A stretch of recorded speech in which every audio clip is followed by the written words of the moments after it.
ngasi ayuk anganbada Indian Armed Forces na chathakhiba Operation Sindur yamna kupna sem sarba matung terrorist singi camp amadi launchpad sing khangdoktuna chathakibani haina center na phongdokre.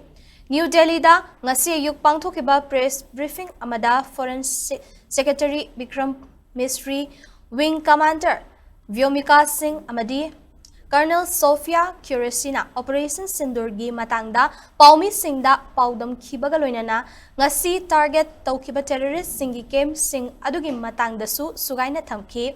Operation Sindur da manghantakhan khiba mafam sing adudi Indo-Pak border dagi kilometer 19 rom changsilaga Salkot ta leiba Hizbul Mujahideen ki achauba camp oiriba Memuna Joyo camp Sarjal camp loinana border dagi kilometer 9 changsilaga leiba Markas Ahle Hadid Barnal Markas Abbas Kotlini Bahawalpur gi Markas Subhan Alada leiba Jaisi Muhammad ki headquarter loinana Murid ke da leiba terrorist camp sing yauri. Operation Sindur ase Pahalgam gi terrorist attack ta laikhidraba victim singda achumba YLP naba chathakiba operation ni haina palladuna Colonel Sophia Kuresina operation aduda Pakistan gi civilian amadi military dadi target tawkhide maramaduna karigumba Pakistan na masida achauba muknaba thokhannaba tawraklabadi India na su madugi chaba paukhum pinaba sem sai haiki.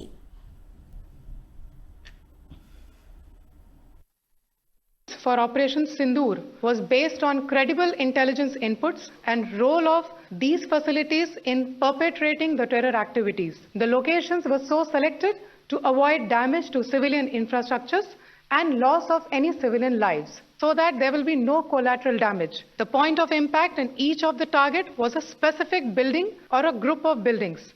All the targets were neutralized with clinical efficiency, and the results reiterate the professionalism of the Indian Armed Forces in the planning and execution of their operations. No military establishments were targeted.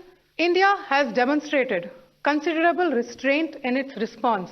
However, it must be said that the Indian Armed Forces are fully prepared to respond to Pakistani misadventures, if any, that will escalate the situation.